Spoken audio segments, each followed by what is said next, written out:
म्हणून हे द्विरेफवरोती हे जे उदाहरण आहे ते उदाहरण व्याकरणाच्या मतानुसार लक्षित लक्षणेचं नाही. मग लक्षित लक्षणेचं उदाहरण कोणतं आहे? तर मग व्याकरणवाले म्हणतात सिंहो देवदत्त हे खरं लक्षित लक्षणेचं उदाहरण आहे ना. व्याकरणानुसार लक्षित लक्षणेचं उदाहरण का नाही सिंहो द्विरेफवरोती? कारण लक्षिताची लक्षणा लक्षित लक्षणा असं जर केलं लक्षित लक्षित कोण? भ्रमरपद. आणि भ्रमरपदाची लक्षणा भुंग्यामध्ये आहे का? नाही. भ्रमरपदाचा साक्षात संबंध आहे भुंग्याशी है ना. भ्रमरपदाचा शक्य अर्थ आहे भुंगा. म्हणून हे लक्षित लक्षणेचं उदाहरण होत नाही असं कोण म्हणले? व्याकरणवाले. मग लक्षित लक्षणेचं उदाहरण सिंहो देवदत्त असं. तर या स्थान में सिंह से अभिन्न देवदत्त है. सिंहाशी अभिन्न कौन? देवदत्त. यह वाक्य का अर्थ. असा वाक्याचा अर्थ शक्तिवृत्तीनं प्रतीत होतो. शक्तिवृत्तीनं असं कळतं की सिंहाशी अभिन्न देवदत्त आहे सिंहो देवदत्त असं म्हणण्यामध्ये. तर हे बी बरोबर नाही, स्वसंभव्य नाही. कारण ते काय ते पशुत्वावर पशुत्व जाती मनुष्य जाती परस्पर विरुद्ध आहे, एकमेव संभव्य नाही. पशुत्व आणि मनुष्यत्व एकाच ठिकाणी राहू शकत नाही. म्हणून सिंह शब्द की शूरता क्रूरता धर्म वाले पुरुष में लक्षणा है. सिंह शब्दाची क्रूरता शूरता जे धर्म आहेत, जे धर्म हे धर्म ज्याच्या ठिकाणी राहतात त्याच्या ठिकाणी लक्षणा आहे ना. सिंह देवदत्त कसा आहे? सिंह आहे. हो, सिंह काय? तर सिंहासारखे शूरता क्रूरता धर्म त्या पुरुषामध्ये देवदत्तामध्ये आहेत म्हणून. तर सिंह शब्दाची जी लक्षणा कोणात केली? पुरुषामध्ये. कोण्या पुरुषामध्ये केली? शूरता क्रूरता धर्मावाल्या पुरुषामध्ये. ता पुरुष ते सिंह शक्य का साक्षात संबंध नाही होणे ते केवळ लक्षणा तो है नाही. आता सिंह शब्दाचा साक्षात संबंध पुरुषाशी नाही है ना. म्हणून केवळ लक्षणा होऊ शकत नाही. केवळ लक्षणा कुठं असते ना? शक्याशी साक्षात संबंध जिथं असतो तिथं केवळ लक्षणा असते. तर सिंहाचा साक्षात संबंध नाही पुरुषाशी. मग कसा आहे? शूरता अधिकनते सिंह के शक्य का आधेयता संबंध है. शूरता अधिक जे गुण आहेत याद्वारे सिंह शब्दाचा शक्य कोण? सिंह शब्दाचा शक्य सिंह. तर सिंह शब्दाचा शक्य सिंह त्या शक्यावर शूरता अधिक जे असतात कोण्या संबंधाने? आधेयता संबंधाने.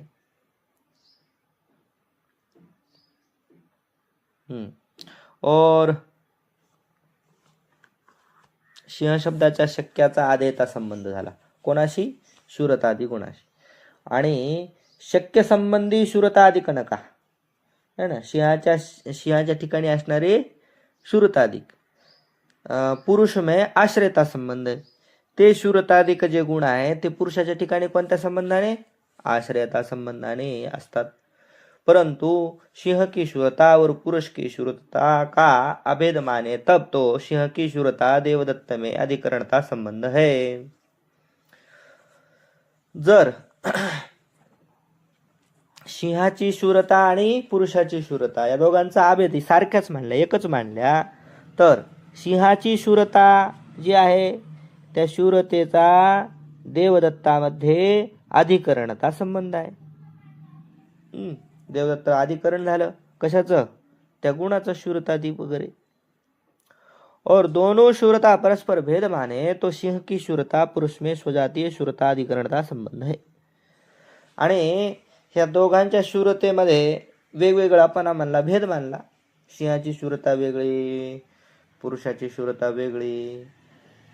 तर दुसरा संबंध मानावा लागेल कोणता? स्वजातीय शूरताधिकरणता संबंध. स्वजातीय, स्व म्हणजे सिंह है ना. स्वजातीय शूरता म्हणजे सिंहाच्या ठिकाणी असणारी जी शूरता.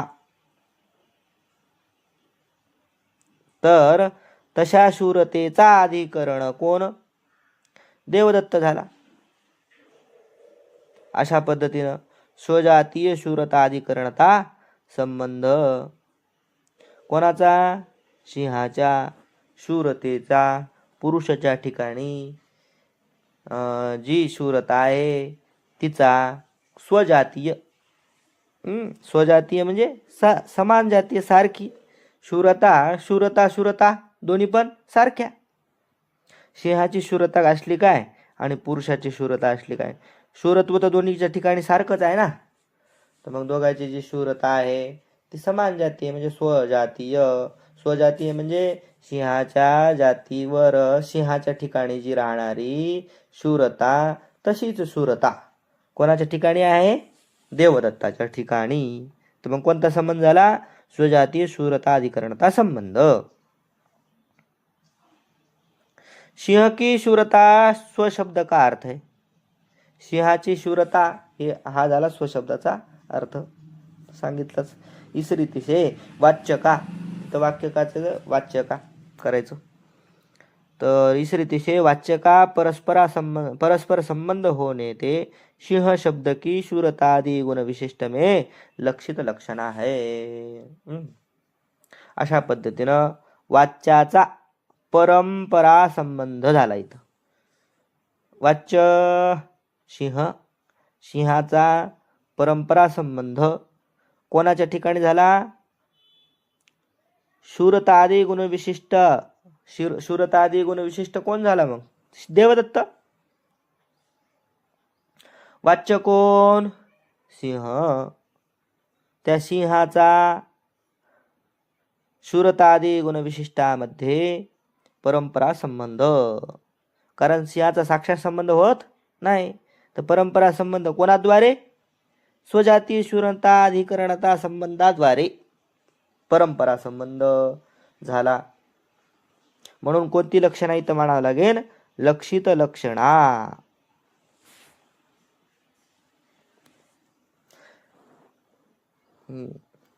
आलं लक्षात?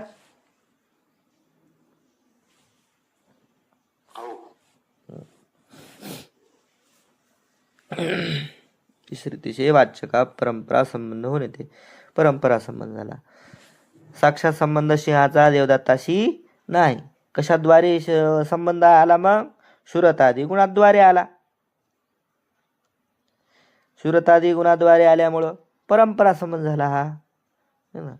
मग सिंह शब्दाचा शूरतादी गुणविशिष्टामध्ये, शूरतादी गुणविशिष्टामध्ये म्हणजेच कोणामध्ये?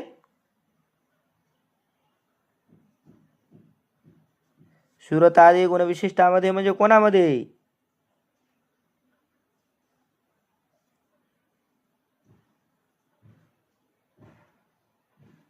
बापरे, एक कोणी सांगायला तयार नाही. ते माईक बंद करू नको. तुला तिकडं काय, तिथं काय गोंधळ नाही तिथं.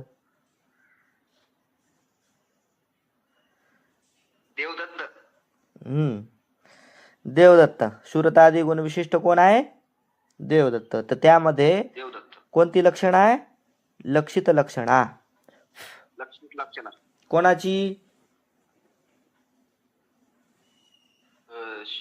शिवाच्या ठिकाणच्या शिरत्वादिकाची. सिंह शब्दाची.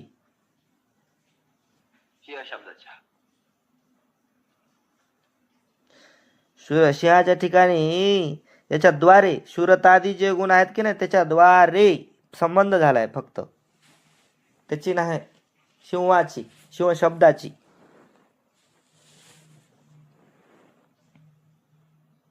शक्य के परंपरा संबंध को लक्षित लक्षणा कहे हे. हे तर मागं गेलंच होतं आपलं. शक्याच्या परंपरा संबंधालाच काय म्हणायचं? लक्षित लक्षणा. आता शक्य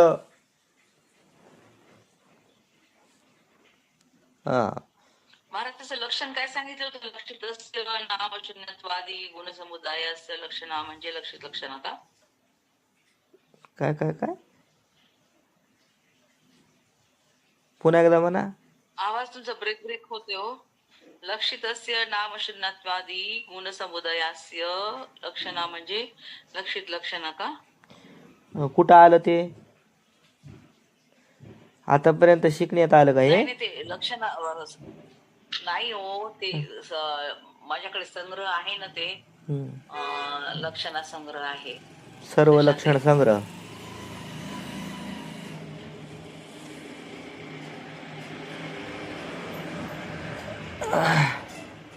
आता हे लक्षित लक्षणेचे 2-3 प्रकाराने अर्थ करणार आहेत.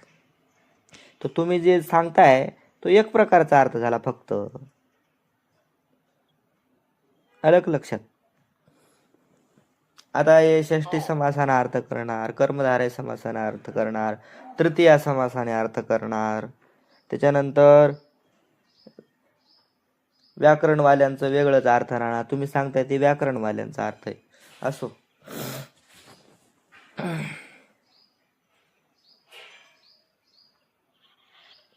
कुठं गेलं आता हे? शक्य संबंध को लक्षित लक्षणा. हाँ, शक्य के परंपरा संबंध को लक्षित लक्षणा कहे है. शक्याच्या परंपरा संबंधाला लक्षित लक्षणा असं म्हणतात. साक्षात संबंध असेल शक्याशी तर केवळ लक्षणा, आणि परंपरा संबंध असेल तर लक्षित लक्षणा. यद्यपि लक्षित लक्षणा शब्द से उक्त अर्थ की सिद्धी क्लिष्ट है. आता उक्त म्हणजे आता सांगितला, व्याकरणाच्या हिशोबाने जे सांगितलं का नाही, सिंहो देवदत्त हे जे उदाहरण देऊन लक्षित लक्षणाचं हे उदाहरण कशा पद्धतीनं आहे हे सांगितलं. पण हे लक्षित लक्षणाचं उदाहरण जरा क्लिष्टच आहे म्हणतात. का क्लिष्ट आहे वो? काय आहे ते? लक्षित लक्षणा शब्द की रूढ़ी तो शक्य के परंपरा संबंध से कोशाधिकरण में कही नहीं. लक्षित लक्षणा शब्दाची रूढी, अशा पद्धतीचा जो लक्षित लक्षणा शब्दाचा अर्थ केला तो रूढ अर्थ, शक्याचा जो रूढ अर्थ आहे, म्हणजे कसा परंपरा संबंध, शक्याचा परंपरा संबंध, त्याला लक्षित लक्षण असं म्हणायचं, असं कोणत्याही कोशामध्ये आलेला नाही. और योग वृत्ति से लक्षणा शब्द का अर्थ प्रतीत होवे नाही. योग वृत्तीनं सुद्धा अशा पद्धतीनं अर्थ, योग वृत्तीनं म्हणजे योग संबंधानं, योग म्हणजे पदाचा जो पदाच्या अवयवातून जो अर्थ निघतो त्या पद्धतीचा अर्थ त्याला म्हणायचं यौगिक अर्थ. यौगिक अर्थाने सुद्धा लक्षणा शब्दाचा असा अर्थ प्रतीत होत नाही. तर काय येते? लक्षितस्य लक्षणा, लक्षित लक्षणा इस रीति से षष्ठी समास करे तो लक्षित कहिए लक्षणा वृत्ति से जो प्रतीत हुआ है, ताकि लक्षणा यह लक्षित लक्षणा शब्द का अर्थ सिद्ध होवे है. तर योगवृत्तीनं बी आणि रूढ अर्थ सुद्धा असा नाही, योगवृत्तीनं असा अर्थ निघत नाही. तर मग जर असा अर्थ केला, कसा? षष्ठी समासाद्वारे असा अर्थ केला, लक्षितस्य लक्षणा लक्षित लक्षणा, लक्षिताची लक्षणा लक्षित लक्षणा है ना, षष्ठी समास. लक्षित लक्षित म्हणजे लक्षणावृत्ती, लक्षणावृत्तीनं प्रतीत झालेला आणि झालेला जो अर्थ आणि त्याची पुन्हा लक्षणा. लक्षणेनं प्रतीत झालेला अर्थ त्याची पुन्हा लक्षणा, त्यालाच काय म्हणायचं? लक्षित लक्षणा. अशा पद्धतीने अर्थ सिद्ध होईल लक्षित लक्षणा या शब्दाचा अर्थ करायचा झाला तर. आणि द्विरेफो रोती सिंहो देवदत्त इत्यादि जो लक्षित लक्षणा के उदाहरण कहे है, तहा उक्त स्वरूप लक्षित लक्षणा संभवे नाही. आता दोन्हीही ठिकाणी दोन उदाहरण दिले लक्षित लक्षणेचे, द्विरेफो रोती आणि सिंहो देवदत्त. या ठिकाणी अशा पद्धतीचं लक्षण बसत नाही है ना. इत्यादि लक्षित लक्षणा के उदाहरण कहे, लक्षित लक्षणेचं अशा पद्धतीने उदाहरण सांगितले तर तिथं उक्त स्वरूप लक्षित लक्षणा संभवे नाही. आता जी सांगितली का नाही लक्षितस्य लक्षणा लक्षित लक्षणा ह्या लक्षणामध्ये हे उदाहरण बसवत नाही. काय आहे ते कसं हो? जसं की द्विरेफ उरवती या वाक्य में द्विरेफ पद से भ्रमर पद लक्षित होवे और ताकि मधुप में लक्षणा होवे तो उक्त अर्थ का संभव होवे सो दोनों वार्ता है. जर द्विरेफ उरवती हे जे वाक्य आहे या वाक्यामध्ये द्विरेफ पदाने भ्रमर पद लक्षित आहे. द्विरेफ पद से भ्रमर पद लक्षित होवे म्हणजे भ्रमर पदामध्ये दोन र आहेत म्हणून द्विरेफ हे पद आहे. या द्विरेफ पदाची लक्षणा कशामध्ये? भ्रमर पदामध्ये. अलग लक्षात साक्षात संबंध तर नाही द्विरेफाचा.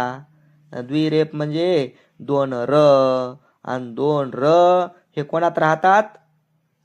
भ्रमर पदामध्ये. म्हणून दोन र चा साक्षात संबंध दोन र म्हणजे भ्रमर पद असं नाही. तर दोन र द्विरेफ पदसे म्हणजे द्विरेफ या पदाशी भ्रमर पद कसं आहे? लक्षित आहे. म्हणून इथं काय साक्षात शक्य तर नाही म्हणजे काय लक्षित आहे. कोण? भ्रमर पद हे लक्षित आहे. और ताकि मधुप में लक्षणा आणि त्या भ्रमर पदाची कोणात लक्षणा? भुंग्यामध्ये होवे तो उक्त अर्थ का संभव होवे सो दोनों वार्ता आहे नाही. आता त्या भ्रमर पदाचा शक्य भुंगा आहे की लक्ष्य भुंगा आहे? भ्रमर पद जे आहे भ्रमर पदाचा शक्यार्थ भुंगा असतो की लक्ष्यार्थ भुंगा असतो? लक्षार्थच असेल ना. लक्षार्थ कस काय? शंकर या पदाचा तू लक्षार्थ आहे? हे कसं माहितीये म्हणतोय मी दोन रेफचा भ्रमर पदाची शक्य अर्थ कस काय? द्विरेफ हे द्विरेफ पद आहे. काय कोणतं पद आहे? द्विरेफ. तर द्विरेफ पदाचा भ्रमर पदाशी शक्य अर्थ होऊ शकणार नाही. साक्षात संबंध शक्य अर्थ होऊ शकत नाही. शक्तिवृत्तीनं जो अर्थ कळतो त्याला काय म्हणायचं? शक्य अर्थ. तर शक्तिवृत्तीनं द्विरेफ म्हणजे दोन रकार. शक्तिवृत्ती काय? दोन रकारामध्ये फक्त द्विरेफ या पदाचा शक्य अर्थ कोण झाला? दोन र. आणि हे दोन र ज्याच्यात आहेत असा कोण? भ्रमरपद. इथं झालं लक्ष. भ्रमरपद झालं काय मग? लक्ष. लक्षार्थ भ्रमरपद झालं. शक्यार्थ फक्त कोण झाला? दोन र द्विरेफाचा. आणि द्विरेफाचा लक्षार्थ कोण झाला? भ्रमरपद. आता या भ्रमरपद जे आहे ते भ्रमर या शब्दाचा भ्रमर म्हणजे भुंगा लक्षार्थ आहे की शक्यार्थ आहे? शक्यार्थ आहे. मग लक्षार्थ कसा म्हणला? तर जर भ्रमरपद हे लक्षार्थ भ्रमरपदाचा लक्षार्थ भुंगा असेल तर अशा पद्धतीचा इथं लक्षित लक्षणा होऊ शकते. पण तसं नाही. भ्रमरपदाचा लक्षार्थ भुंगा नाही, शक्यार्थ आहे. विषय कळायला का? जर अशा पद्धतीचं लक्षण केलं लक्षितस्य लक्षणा लक्षित लक्षणा. लक्षण काय? लक्षिताची लक्षणा लक्षित लक्षणा. आता लक्षित भ्रमरपद इथपर्यंत ठीक आहे. द्विरेफ या पदाचं लक्षित भ्रमरपद आहे इथपर्यंत ठीक आहे. पण भ्रमरपदाची पुन्हा लक्षणा व्हायला पाहिजे. पण भ्रमरपदाची लक्षणं आहे का इथं? आता पुन्हा लक्षार्थ आहे का भ्रमरपदाचा भुंगा? नाही, शक्य अर्थ आहे. म्हणून लक्षितस्य लक्षणा, लक्षित लक्षणा अशा प्रकारचं लक्षण द्विरेफ रोवती या उदाहरणात बसत नाही.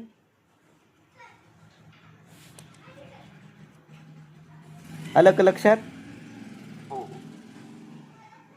पाहता इथं कुठं ताकि मधुपमे द्विरेफो या वाक्य में द्विरेफ पद से भ्रमर पद लक्षित है. द्विरेफ पदानं कोणतं पद लक्षित आहे? भ्रमर पद.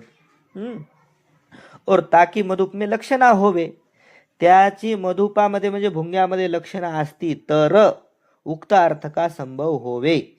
तर उक्त म्हणजे वर सांगितलेल्या अर्थाचा संभव झाला असता, शक्य झाला असतं. सो दोनों वार्ता आहे ना. दोनों वार्ता, दोनों म्हणजे दोन्ही गोष्टी इथं नाहीत. तर समजून सांगतात पहा कसं. तर काय येते? यद्यपि द्विरेफ पद के शक्य का संबंध भ्रमर पदते है. द्विरेफ पद के शक्य का, द्विरेफ पदाचा शक्य भ्रमर पदते है. द्विरेफ पद का शक्य म्हणजे कोण? दोन र भ्रमर पद. आता त्या दोन रच्या शक्य, दोन रचे शक्य कोण? दोन र. द्विरेफ पदाचे जे शक्य कोण? दोन र. त्यांचा संबंध कोणाशी? भ्रमर पदाशी आहे. तथापि द्विरेफ पदसे लक्षित भ्रमर पद नाही. तरी पण द्विरेफ पदासे लक्षित, द्विरेफ पदाने लक्षित भ्रमर पद नाही. कसं नाही हो? कारण सांगतात वक्ता के तात्पर्य का विषय शक्य संबंधी लक्षित होवे है, केवल शक्य संबंधी लक्षित नहीं होवे है. वक्ता के तात्पर्य का विषय, वक्त्याचं जे तात्पर्य आहे, तात्पर्याचा जो विषय आहे तो शक्य संबंधी लक्षित आहे असं नाही. तर केवळ शक्य संबंधी लक्षित, केवळ शक्य संबंधी जे असतं त्यालाच लक्षित म्हणायचं असं वक्त्याचं असं काय अशा पद्धतीची लक्षणा नसते. तर वक्त्याचा तात्पर्य शक्य संबंधी जर असेल त्याला लक्षणा म्हणायचं असतं.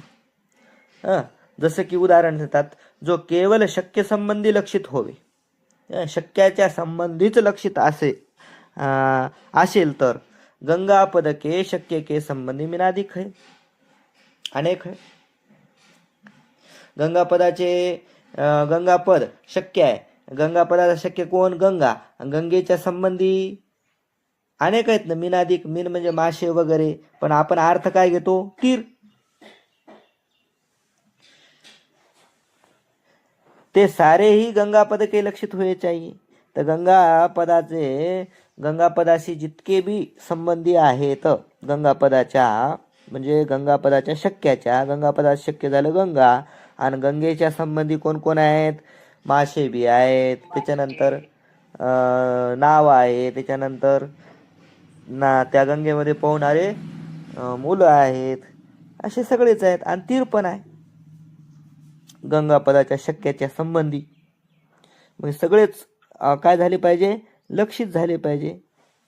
याते वक्ता के तात्पर्य का विषय शक्य संबंधी लक्षित होवे हे. तर मग तसं नसून काय, वक्त्याच्या तात्पर्याचा विषय शक्य संबंधी जो असतो त्याला लक्षित म्हणायचं. वक्त्याला जे सांगायचं शक्य संबंधी तेच लक्षित असणार है ना. तर वक्त्याला मीनादी म्हणजे मासे वगैरे सांगायचे नाही, किंवा नावा वगैरे सांगायचे नाही. तर वक्त्याला काय सांगायचं? तीर सांगायचे.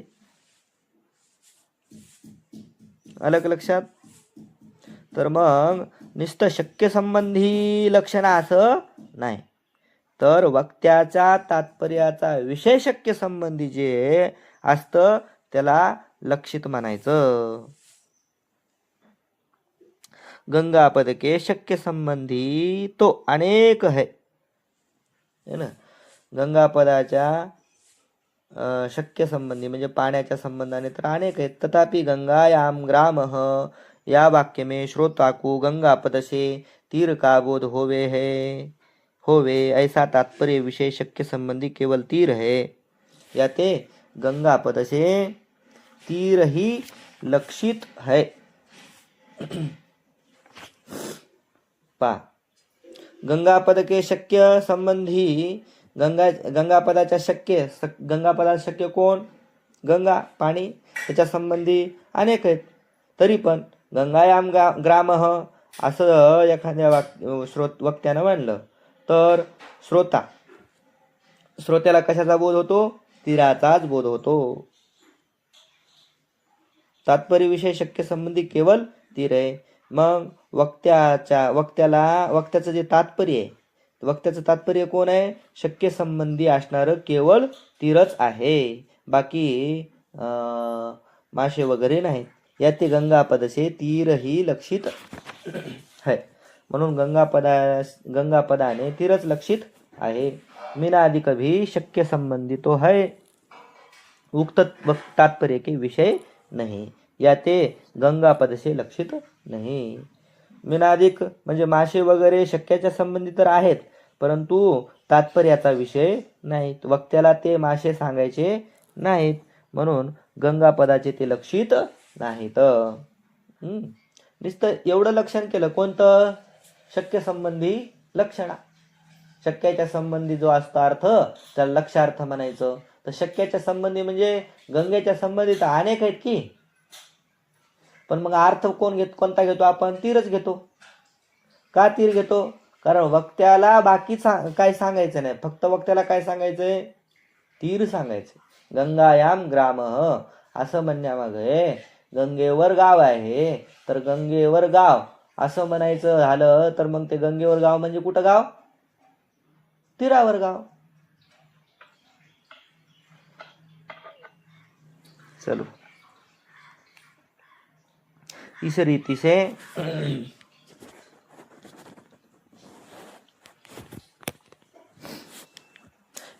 से द्विरेप पद के शक्य का संबंधी तो भ्रमर पद है, परंतु द्विरेप पद से भ्रमर पद का बोध श्रोता को होवे ऐसा वक्ता का तात्पर्य नहीं, किंतु द्विरेप पद से भ्रमर पद के शक्य मधुप का बोध श्रोता को होवे ऐसा वक्ता का तात्पर्य है. याते द्विरेप पद के शक्य का संबंधी भ्रमर पद है ना.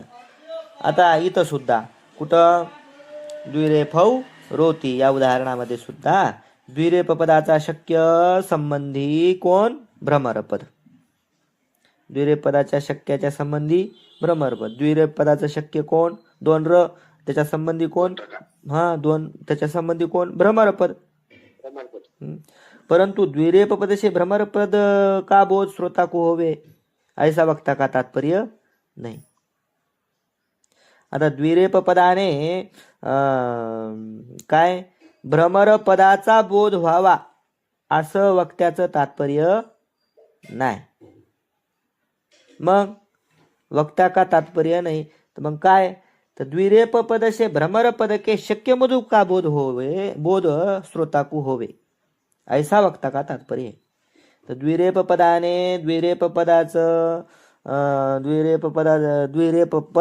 पदाचं कोण? शक्य संबंधी कोण? भ्रमरपद. तर या भ्रमरपदाचा बोध व्हावा असं वक्त्याची इच्छा नसून वक्त्याची इच्छा काय? द्विरेप पदाने भ्रमरपदाचं जे शक्य कोण? भुंगा त्याचा बोध व्हावा अशी वक्त्याची इच्छा आहे, म्हणजे वक्त्याचं तात्पर्य आहे. कळालं ना? याते द्विरेप पद के शक्य का संबंधी भ्रमर पद है, म्हणून द्विरेप पदाच्या शक्याचा संबंधी भ्रमर पद आहे. द्विरेप पदाचं शक्य दोन र है ना. द्विरेफ दोन र आणि त्याच्या संबंधी सरळ कोण? भ्रमरपद. आणि भ्रमरपद वक्ता के उक्त तात्पर्य का विषय नाही. तर भ्रमरपद हे वक्त्याच्या तात्पर्याचा विषय नाही. तर वक्त्याचा तात्पर्याचा विषय काय? द्विरेफ हे म्हणण्यामध्ये भुंगाच आहे. सरळ सरळ कोण? भुंगा. द्विरेफ लक्षित भ्रमर पद नहीं. और किसी रीति से द्विरेफ पद से लक्षित भ्रमर पद है, इस वार्ता को मान लेवे तो भी भ्रमर पद की मधुप में शक्ति है. याते ताकी लक्षणा कथन असंगत है. म्हणून वक्त्याचं तात्पर्य कशामध्ये आहे?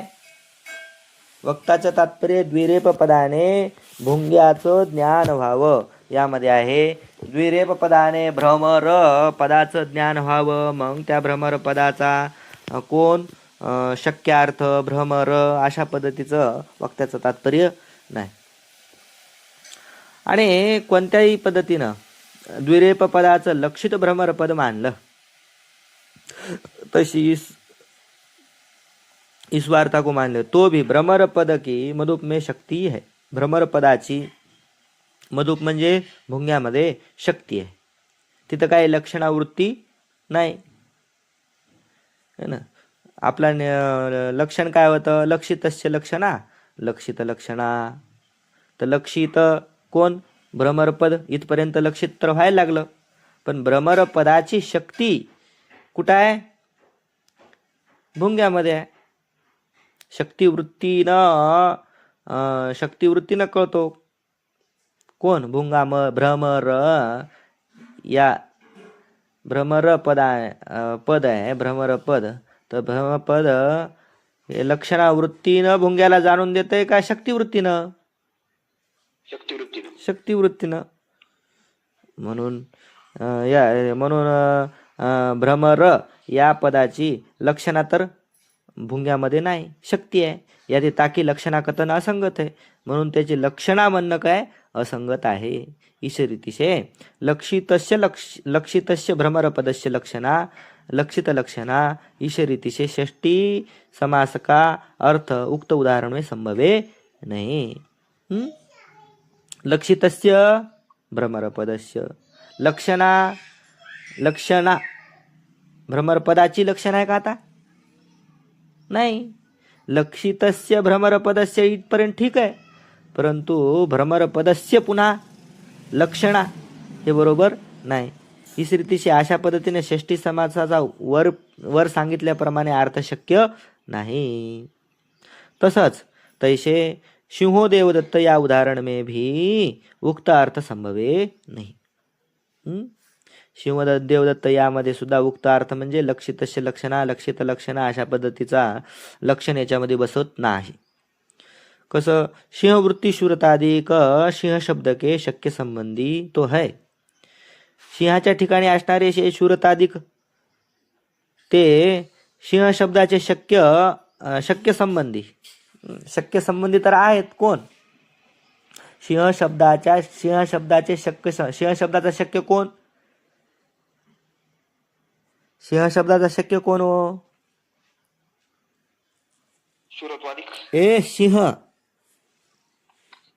सिंह शब्दाचा शक्य कोण? सिंह. आणि त्याच्या संबंधी कोण? शूरताधिक. सिंहवृत्ती शूरताधिक म्हणजे सिंहाच्या ठिकाणी असणारे जे शूरताधिक आहेत ते सिंह शब्दाच्या शक्य संबंधी आहेत. अलग लक्षात. परंतु सिंह शब्द से शूरताधिकन का बोध श्रोता को होवे ऐसा वक्ता का तात्पर्य नहीं. तर सिंह शब्दाने शूरताधिकाचा बोध व्हावा असं वक्त्याचं तात्पर्य नाही. श्रोत्याला सिंह शब्दाने शूरताधिक गुणाचा बोध व्हावा असं वक्त्याचं तात्पर्य का नाही. किंतु सिंह शब्द से सिंह सदृश पुरुष का बोध श्रोता को होवे ऐसा वक्ता का तात्पर्य है. सिंह शब्दाने सिंहासारखा असणारा पुरुष त्याचा बोध व्हावा असं वक्त्याचं तात्पर्य आहे ना. अशा पद्धतीने वक्त्याची इच्छा आहे. सिंह शब्दाने शूरतादी गुणाचा बोध न होता कोणाचा बोध व्हायला पाहिजे? सिंह सदृश पुरुषाचा. सिंहो देवदत्त. याते शक्य संबंधी भी शूरता अधिक गुण उक्त तात्पर्य के विषय नहीं होने ते सिंह शब्द के लक्षित नाही. शक्य संबंधी जरी शूरता अधिक गुण असले तरी वक्त्याच्या तात्पर्याचे विषय नसल्यामुळे सिंह शब्दाचे लक्षित नाहीत ते. लक्षित कोणाला म्हणायचं? संबंधी असून, शक्याच्या संबंधी असून वक्त्याच्या तात्पर्याचा विषय असेल तरच ते काय शक्य लक्ष्य. तर इथं शक्याच्या संबंधी शूरतादी गुण आहेत, पण वक्त्याच्या तात्पर्याचा विषय नसल्यामुळं त्यांना लक्षित म्हणता येत नाही. और किसी रीति से सिंह शब्द से लक्षित शूरता अधिक है याकू मानी लेवे. जरी नसले आणि कोणत्या तरी पद्धतीनं मानले की बा सिंह शब्दाचे लक्षित कोण आहेत? शूरता अधिक, तो भी तिनकी लक्षणा कहना विरुद्ध आहे. तर त्या सिंहाच्या त्यांची पुन्हा लक्षणा म्हणणं काय बरोबर नाही. लक्षित केले कोण? शूरताधिक गुण लक्षित केले कोण्या तरी पद्धतीनं, पण त्या शूरताधिकाची पुन्हा लक्षणा म्हणणं हे बरोबर नाही. काय ते कसं काय? शक्ती और लक्षणा वर्णात्मक शब्द की होवे. शक्ती आणि लक्षणा ही कोणाची होत असते? शब्दांची होते, वर्णावाल्या शब्दांची होत असते. शूरताधिक गुण शब्द रूप नाही. आता हे शूरताधिक जे गुण आहेत ते शब्दरूप आहेत का? नाहीत. शूरता, क्रूरता हे शब्द आहेत का? हे गुण जे आहेत ते शब्द आहेत का? नाही. याते तिनकी शक्ती वा लक्षणा संभवी नाही. त्यांची शक्ती वृत्ती किंवा लक्षणा वृत्ती संभवू शकत नाही. इस रीति से लक्षितस्य भ्रमरपदस्य लक्षितस्य भ्रमरपदस्य लक्षणा लक्षित लक्षणा और लक्षितस्य शूरतादि गुण समुदायस्य लक्षणा लक्षित लक्षणा, इस प्रकार का अर्थ षष्ठी समास माने के होवे है. या अर्थ में शक्य के परंपरा संबंध का लक्षित लक्षणा शब्द से बोध होवे नहीं. है ना? तर षष्ठी समासानं जर अर्थ करायचा झाला तर अशा पद्धतीचा अर्थ होईल. लक्षितस्य म्हणजे भ्रमरपदस्य लक्षणा लक्षित लक्षणा. लक्षित कोण? भ्रमरपद, भ्रमरपदाची लक्षणा लक्षित लक्षणा. असं आहे का? असं पण नाही. लक्षित म्हणजे कोण? भ्रमरपद. आणि त्या भ्रमरपदाची पुन्हा लक्षण आहे का भुंग्यात? नाही. म्हणून या लक्षणात जरी असं आपण लावलं तरी ते बसत नाही. त्याच्यानंतर दुसरं लक्षितस्य शूरताधिक गुण समुदायस्य. लक्षित शूरताधिक गुण समुदाय लक्षित केला, पण त्याची पुन्हा लक्षणा लक्षित लक्षणा अशा पद्धती त्याची लक्षणा होऊ शकत नाही. कारण शूरतादी जे गुण आहेत ते काय नाहीत? शब्द स्वरूप नाहीत.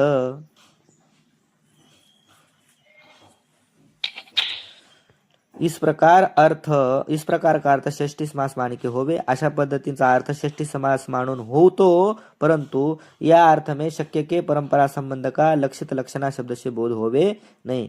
शक्याच्या परंपरा संबंधाचा लक्षित लक्षणेने शब्द बोध होत नाही. पूर्वोक्त दोनों उदाहरणों में शक्य का परंपरा संबंध तो मधुप और पुरुष में है. दोन्ही उदाहरणामध्ये शक्याचा परंपरा संबंध भुंगा आणि पुरुषामध्ये आहे. और पूर्वोक्त रीति से लक्षित लक्षणा शब्द का योग अर्थ संभवे नाही. परंतु इथं लक्षित लक्षणाचा जो योग अर्थ म्हणजे पदाचा जो अर्थ आहे त्या अर्थाद्वारे लक्षित लक्षणा या शब्दाचा अर्थ शक्य म्हणजे संभवत नाही. तरी पण तथापि या वक्षमान रीति से लक्षित लक्षणा शब्द का योग अर्थ षष्ठी समास माने के शक्य का परंपरा संबंध ही संभवे है.